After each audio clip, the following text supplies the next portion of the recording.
बॉलीवुड के पहले सुपरस्टार राजेश खन्ना की कहानी किसी फिल्मी स्क्रिप्ट से कम नहीं है। उनका जलवा ऐसा था कि लड़कियां उनकी फिल्मों के लिए ब्यूटी पार्लर जाती थीं, नए कपड़े पहनती थीं, क्योंकि उन्हें लगता था कि राजेश खन्ना पर्दे पर सिर्फ उन्हें देखकर मुस्कुरा रहे हैं।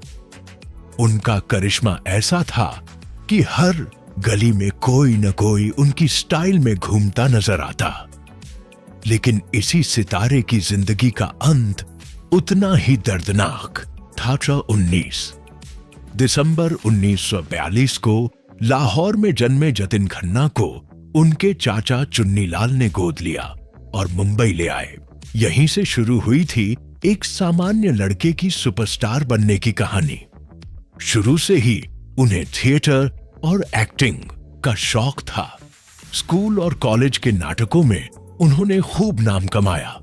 एक दिन कॉलेज के नाटक में उनके अभिनय को देखकर एक चीफ गेस्ट ने उन्हें फिल्मों में जाने की सलाह दी।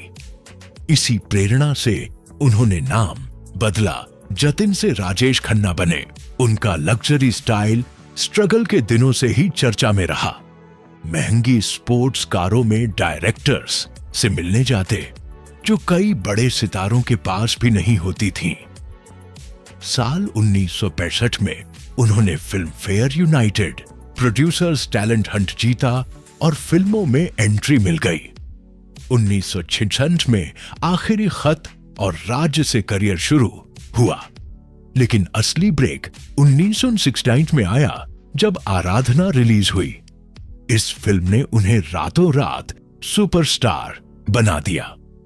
फिल्म की सफलता के बाद 1959 से 1975 तक राजेश खन्ना का ऐसा दौर चला कि एक के बाद एक 15 सुपरहिट फिल्में दी। डोली, बंधन, इत्तेफाक, सफर, आनंद, हाथी मेरे साथी, सच्चा झूठा, कटी पतंग, महबूब की मेहंदी और बावर्ची जैसी फिल्में उसी दौर में आईं।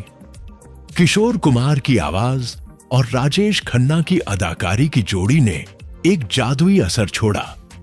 लड़कियों की दीवानगी का आलम यह था कि वे उनकी गाड़ियों की धूल तक माथे पर लगाती थीं।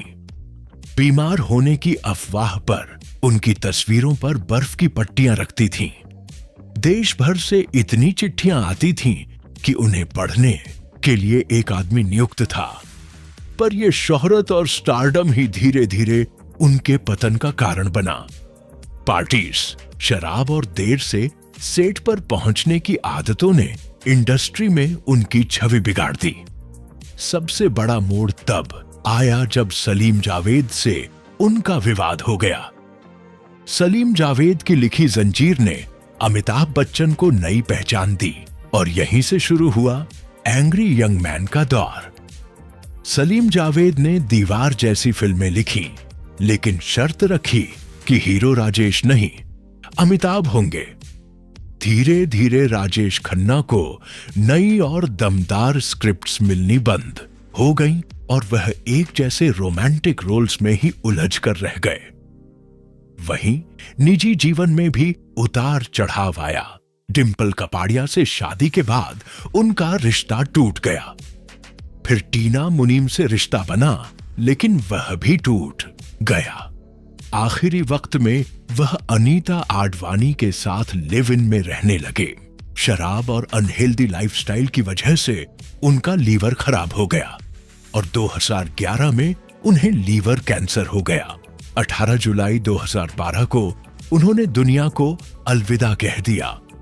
उनके अंतिम शब्द थे, पैकअप हो गया। राजेश खन्ना का सफर एक ऐसे सितारे की कहानी है जिसने न सिर्फ बॉलीवुड को पहला सुपरस्टार दिया, बल्कि यह भी दिखा दिया कि जब तक शोहरत है तब तक दुनिया साथ है, और जब नहीं तो सब छूट जाता है। अगर आपको यह कहानी पसंद आई हो तो अपनी यादें, पसंदीदा फिल्म या राजेश खन्ना का कोई खास डायलॉग हमारे साथ जरूर शेयर करें।